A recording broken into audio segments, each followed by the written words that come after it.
नमस्कार, आप देख रहे हैं अपना उत्तराखंड। आपके साथ मैं हूं कंचन डोगरा नेगी। और आइए सबसे पहले आपको बताते हैं इस समय की अपडेट। सीएम पुष्कर सिंह धामी नैनीताल के दौरे पर हैं, जहां पर सीएम धामी कैंची धाम पहुंचे हुए थे। सीएम धामी की तस्वीरें आप देख रहे हैं। बाबा नीम करौली के दर्शन उन्होंने किए हैं। बेहद प्रसिद्ध ये मंदिर है। इसके साथ सीएम धामी ने कैंची धाम में पूजा अर्चना की है। मुख्यमंत्री कैंची धाम में साफ सफाई अभियान में शामिल होंगे। यहाँ आपको जानकारी दें कि पीएम मोदी ने 22 जनवरी से पहले सभी तीर्थ स्थलों पर सफाई की अपील की है। इसी वजह से आप देख रहे हैं यहाँ कैंची धाम पहुंचे हैं, नीम करौली के दर्शन किए हैं। साफ सफाई का कार्यक्रम अब से थोड़ी ही देर में शुरू होगा, जिसे शुरू करेंगे मुख्यमंत्री पुष्कर सिंह धामी।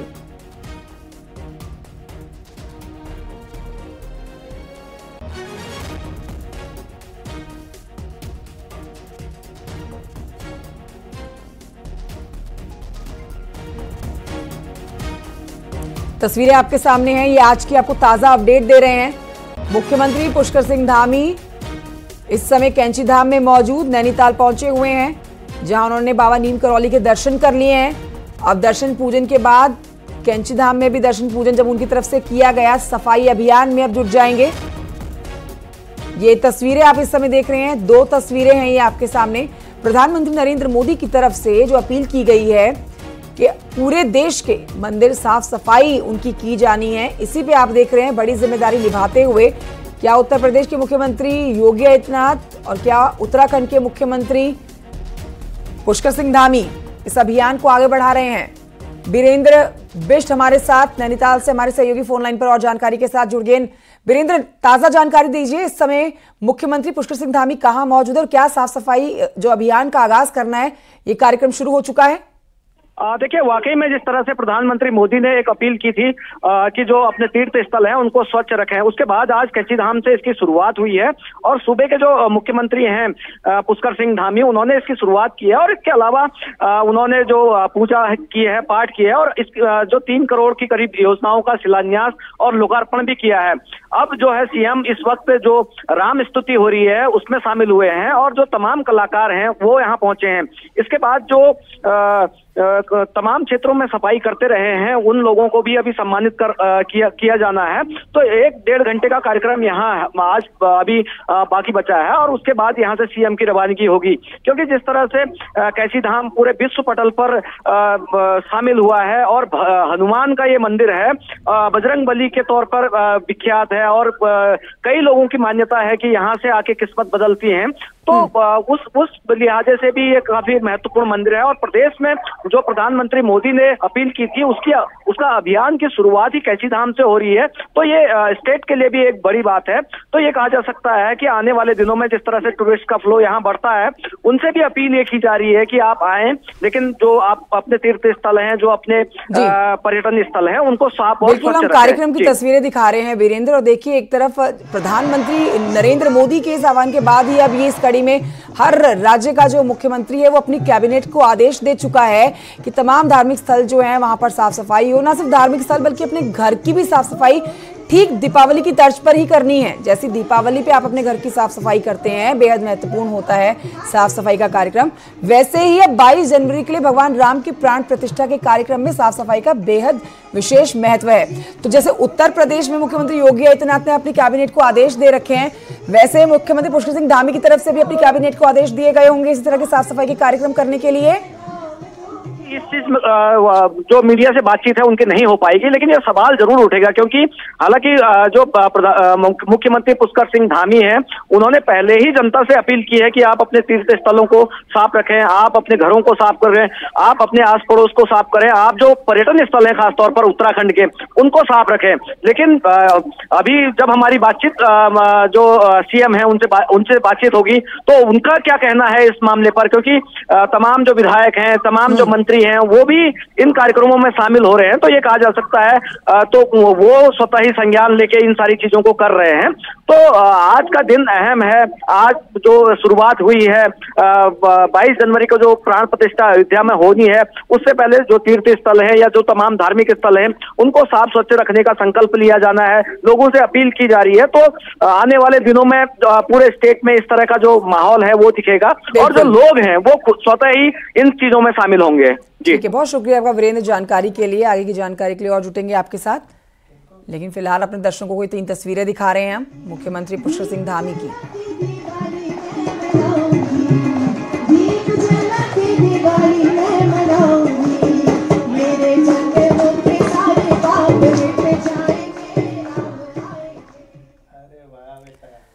तो नैनीताल हाईकोर्ट ने अब सरकार को 2 टूक कहा है कि हर हाल में 6 महीने के अंदर निकाय चुनाव करवाए जाएं, लेकिन कई ऐसे काम हैं जो आधे अधूरे हैं। ऐसे में 6 महीने की डेडलाइन पर चुनाव हो, इस पर विपक्ष सवाल उठा रहा है। देखिए रिपोर्ट। निकाय चुनाव के लिए परिसीमन और आरक्षण दोनों ही अब तक तय नहीं हो पाया है, लेकिन हाईकोर्ट के आदेश के बाद सरकार की कोशिश है कि चुनाव डेडलाइन के अंदर हो। शहरी विकास मंत्री कहते हैं कि जब तक एकल आयोग की रिपोर्ट सरकार को नहीं मिलती, मतदाता सूची से लेकर समीकरण का काम पूरा नहीं होता, जिससे चुनाव कराना मुश्किल होगा। लेकिन पूरी कोशिश है कि जब सब काम 2 महीने के अंदर हो जाए। जैसे आरक्षण का विषय है, मतदाता सूची है, या फिर हमारा सीमांकन का जो सारे विषय हैं, उस पर हम लोग पूरी तरह से पहले हमें उस पर काम करना होगा। और मैंने पहले भी कहा था, मैं आज फिर दोहरा रहा हूँ, जैसे ही हमारा आरक्षण का विषय पूरा होगा और जब वो सरकार को हमारे जो एकल आयोग है अपनी रिपोर्ट देगा, अन्य विषय पे हम लोग लगे हैं। जब ये पूरे होंगे तो निश्चित रूप से हम चुनाव 6 महीने की जो डेडलाइन है उसमें हम कराने का पूरा प्रयास करेंगे। वहीं पॉलिटिकल प्रॉपर्टीज अपने अपने स्तर से निकाय चुनाव को देख रही है। बीजेपी पर जहां प्रेशर है कि लोकसभा और निकाय चुनाव दोनों को कैसे जीता जाए, वहीं कांग्रेस मानती है कि 6 महीने के अंदर चुनाव होंगे ही नहीं। सरकार कोर्ट से निकाय चुनाव करवाने को लेकर एक्सटेंशन लेगी। मार्च के लास्ट वीक से लेकर मई जून तक चुनाव जाएंगे, तब आप क्या करोगे? फिर आप नए सिरे से तो समय लोगे। सरकार कतई नगर निकाय चुनाव के प्रति इंटरेस्टेड नहीं है, संवेदनशील नहीं है, और जानबूझकर जो हमारा लोकल का लोकतंत्र है, स्थानीय लोकतंत्र है, उसका गला घोटने का काम कर रही है। एक तरफ निकाय चुनाव को लेकर कोर्ट का सख्त रुख है, तो दूसरी तरफ पशोपेश ये भी है कि कैसे समय पर परिसीमन, एकल आयोग की रिपोर्ट और अन्य पिछड़ा आयोग की रिपोर्ट मिले, ताकि चुनाव की दिशा में आगे बढ़ा जा सके। न्यूज़ 18 के लिए देहरादून से भारती सकलानी उनियाल की रिपोर्ट।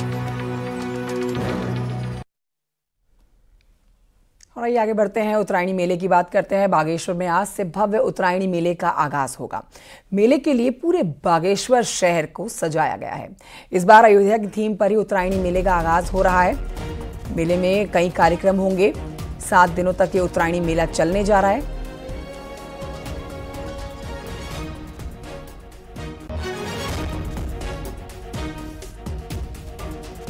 तो धार्मिक, व्यापारिक, सांस्कृतिक ये मेला, जिसमें कई कार्यक्रम होने जा रहे हैं। 7 दिनों तक उत्तरायणी मेला चलेगा। पूरे राज्य में इस उत्तरायणी मेले का बेहद महत्व माना जाता है। उत्तरायणी मेले की धूम इतनी होती है कि सिर्फ उत्तराखंड के लोग ही नहीं, बल्कि दूर दराज से लोग इस मेले को देखने के लिए, इसमें शामिल होने के लिए पहुंचते हैं। चाक चौबंद, सुरक्षा व्यवस्था और कई कार्यक्रम, जिस पर और जानकारी देंगी मेरी सहयोगी सुष्मिता थापा, लाइव इस समय मौजूद हैं। सीधे रुख करेंगे सुष्मिता की तरफ। सुष्मिता, आज से भव्य उत्तरायणी मेले का आगाज होने जा रहा है। आपसे सारी डिटेल लेना चाहेंगे। सुरक्षा के कैसे इंतजाम है, क्या क्या तैयारियां कर ली गई हैं मेले की, क्योंकि कई कार्यक्रम होने हैं मेले में। देखिए, आज बागेश्वर का उत्तरायणी मेला है, उसका आगाज होने जा रहा है और आज उसका उद्घाटन यहाँ पे सांसद अली टम्टा जी पहुंच के करेंगे। 11 बजे लगभग जो मेले की झांकियां हैं वो निकलनी शुरू होगी। कैसल से मेला शुरू होते हुए जो झांकियां हैं नुमाइश स्थल पे पहुंचेंगी। तो नुमाइश मैदान पे ये जो मेला है हर साल लगता है। सरयू नदी के किनारे बागनाथ मंदिर को इस तरह सजाया गया है फूलों से, जिस तरीके से आप देख सकते हैं। अभी हम मेला स्थल पे ही मौजूद है। यहाँ पे काफी भीड़ अभी शुरू होने लग गई है। मेले का भी उद्घाटन हुआ नहीं है, लेकिन लोग पहुंचने लग गए हैं। हम अभी यहाँ पे दिखाना चाहेंगे आपको कई विभागीय स्टॉल यहाँ पे लगे हुए हैं, जिनमें अलग अलग तरह के विभागों ने अपनी अपनी प्रस्तुति यहाँ पे दी हुई है।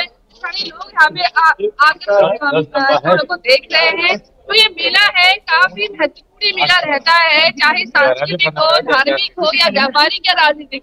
इन रूपों में ये मेला काफी खास माना जाता है। और इस बार इस मेले का जो महत्व है वो और भी ज्यादा बढ़ जाता है, क्योंकि अयोध्या राम मंदिर की थीम पर ये मेला होने जा रहा है। और जो राम मंदिर के साथ ही बागेश्वर में भी जो सरयू नदी है उसको जो सरयू श्रृंगार है उसका किया जा रहा है, और लेजर शो भी इसमें किया जाएगा, जिसके माध्यम से राम की जो जीवनी थी उसमें झलकियां उसको दिखाई जाएंगी।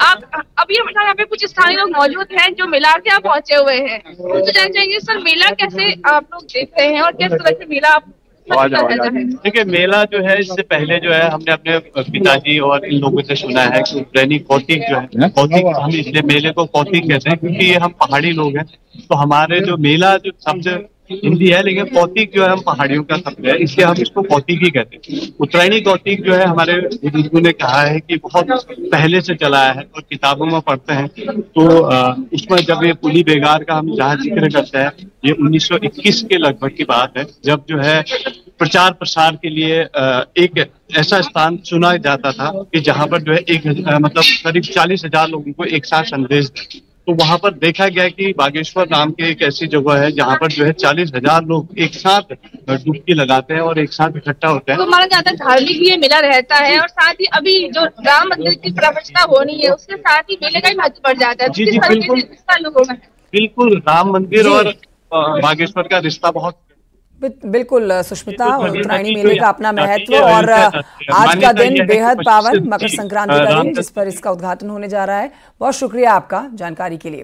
देखिए, आज मकर संक्रांति का पर्व है। मकर संक्रांति पर हरिद्वार में गंगा स्नान के लिए पहुंचने वाले श्रद्धालुओं की भारी भीड़ उमड़ रही है। मकर संक्रांति पर गंगा स्नान का विशेष महत्व माना जाता है। इस दिन पवित्र नदियों में स्नान कर दान पुण्य करने के कई यज्ञों के बराबर पुण्य अर्जित होता है। मकर संक्रांति गंगा स्नान को लेकर पुलिस और प्रशासन की ओर से पुख्ता बंदोबस्त किए गए हैं। आप तस्वीरें इस समय देख रहे हैं। पर्याप्त पुलिस बल की यहां पर तैनाती की गई है। सुरक्षा व्यवस्था चाक चौबंद है। सुरक्षा व्यवस्था की दृष्टि से मेला क्षेत्र को 7 जोन और 17 सेक्टर्स में बांटा गया है। ट्रैफिक व्यवस्था सुचारू रहे इसके लिए ट्रैफिक जो है डाइवर्जन प्लान सेट कर दिया गया है, ताकि अगर ट्रैफिक बढ़े, लोगों का ट्रैफिक यहाँ पर ज़्यादा हो जाए या फिर किसी और तरह की दिक्कत यहाँ होने लग जाए, तो ऐसे में प्लान कई तैयार किए गए हैं। ट्रैफिक डाइवर्जन का भी प्लान उनमें से एक है।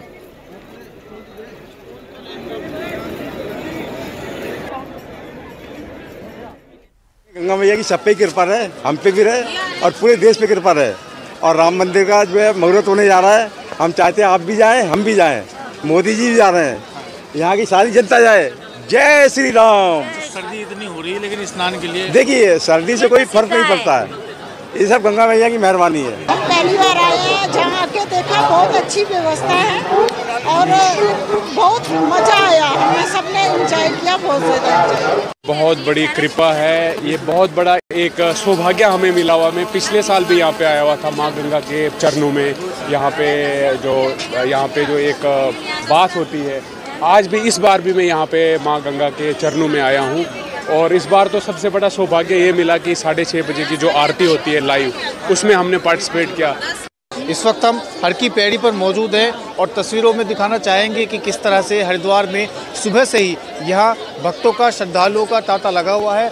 बड़ी संख्या में जो श्रद्धालु हैं वो गंगा में आस्था की डुबकी लगाने के लिए पहुँच रहे हैं। हालांकि जो मकर संक्रांति पर्व का जो पुण्यकाल है वो 15 जनवरी यानी कि कल होगा, तो इस लिए जो है यहाँ पर बहुत ज़्यादा जो हुजूम है वो श्रद्धालुओं का नहीं उमड़ रहा है। लेकिन क्योंकि 2 दिन के लिए स्नान पर्व ये मनाया जाना है, जिसको लेकर पुलिस और प्रशासन की ओर से सुरक्षा के पूरे इंतजाम किए गए हैं। पूरे मेला क्षेत्र को संपूर्ण सुरक्षा की दृष्टि से 7 जोन और 17 सेक्टर यहाँ पर बनाए गए हैं ताकि किसी भी तरह की अव्यवस्था यहाँ पर ना फैले और पुलिस बल की पर्याप्त यहाँ पर तैनाती की गई है। मकर संक्रांति स्नान के महत्व की अगर बात करें तो स्नान का काफ़ी महत्व मकर संक्रांति स्नान का माना जाता है। साल का पहला ये गंगा स्नान होता है जिसमें श्रद्धालु दूर दूर से पहुंचकर गंगा में आस्था की डुबकी लगाते हैं। आज के दिन गंगा में स्नान करने से, दान पुण्य करने से कई अश्वमेघ यज्ञ के बराबर उसके पुण्य की प्राप्ति होती है और यही कारण है कि जो श्रद्धालु हैं वो दूर दूर से दिल्ली, यूपी, हरियाणा, पंजाब जैसे राज्यों से दूर दूर से हरिद्वार पहुँचकर गंगा में आस्था की डुबकी लगा रहे हैं। न्यूज़ 18 पुलकेश शुक्ला, हरिद्वार। बढ़ते आगे चमोली से खबर, जहां के सीमावर्ती क्षेत्रों में विषम परिस्थितियों के बाद बीआरओ ने स्टील ब्रिज बनाकर बड़ी उपलब्धि हासिल कर ली है। अब पुलों के उद्घाटन के लिए यहां पर रक्षा मंत्री राजनाथ सिंह और उत्तराखंड के मुख्यमंत्री पुष्कर सिंह धामी, रक्षा राज्य मंत्री अजय भट्ट 19 जनवरी को चमोली के जोशीमठ पहुंच रहे हैं। 2014 के बाद सीमावर्ती इलाकों में तेजी के साथ सड़कों का निर्माण किया गया है। सड़कों को डबल लाइन बनाया गया है। चमोली में नीति घाटी और माणा घाटी चीन सीमा को जोड़ती है। वहीं पुल बनने से सीमावर्ती इलाकों में सेना की गाड़ियां आसानी से पहुंच पाएंगी और पर्यटन और तीर्थाटन के क्षेत्र में भी इन पुलों के बनने का फायदा होगा, जिससे घाटी के लोगों में खुशी की लहर है।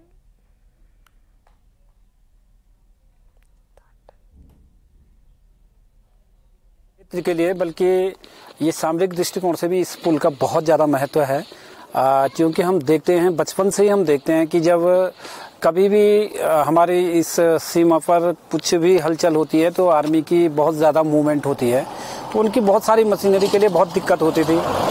तो उसके लिहाज से भी ये बहुत ही ज़्यादा महत्वपूर्ण है। और इस समय हम ढाक पुल पर मौजूद हैं और यह नीति पास को जोड़ने वाला सबसे महत्वपूर्ण इलाका है। और यहाँ पर लगभग ये अभी आप देख रहे हैं 90 से 93 मीटर लंबा पुल बनाया गया है। और इसके अलावा जो आगे के जो इलाके हैं वहाँ पे चाहे हम बात करें भाप कुंड की, वहाँ पे भी लगभग इसी तरीके के बड़े बड़े स्टील ब्रिज बनाए गए हैं। और इन पुलों के बनने से कहीं ना कहीं अब जो भारत चीन सीमा को जो जोड़ने वाली जो सड़कें हैं, उन सड़कों से जो सेना के वाहन गुजरते हैं उन्हें जाने में काफ़ी आसानी होगी। जो स्थानीय लोगों के वाहन हैं वो भी आसानी से इन इलाकों में पहुंच सकेंगे। रक्षा मंत्री राजनाथ सिंह और रक्षा राज्य मंत्री अजय भट्ट इन पुलों का शुभारंभ करने के लिए यहीं पर पहुंचेंगे और इनको देश के सुपुर्द कर दिया जाएगा। नितिन सेगमाल, न्यूज़ 18, ढाक पुल, चमोली। और ये बात करते हैं आग के तांडव की। उत्तरकाशी के जंगल एक बार फिर से आग की चपेट में है। डुंडा मुखेम रेंज के जंगलों में रात भर आग लगी रही। आग के चलते पूरे जिले में धुआं ही धुआं नजर आया है। कड़ाके की ठंड महसूस तो की जा रही है, साथ ही आग ने भी लोगों को परेशान कर रखा है। जिले में लंबे समय से बारिश न होने के कारण आग की घटनाएं लगातार सामने आ रही हैं, जिससे वन संपदा को भारी नुकसान हो रहा है।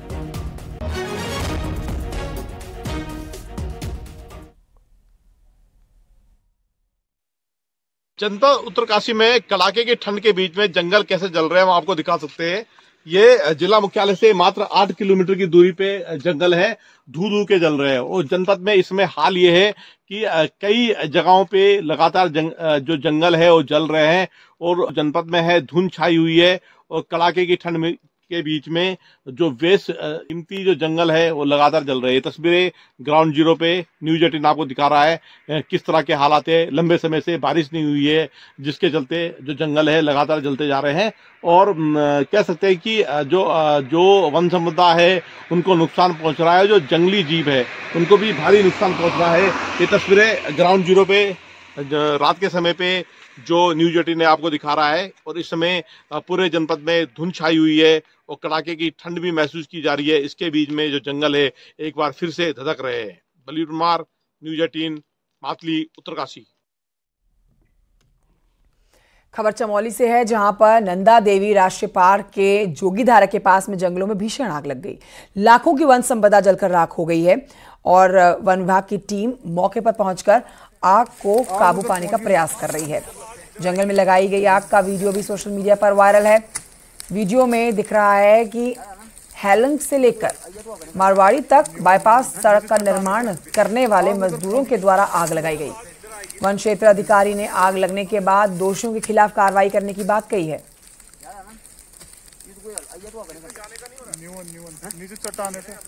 आग उधर पहुंच गई।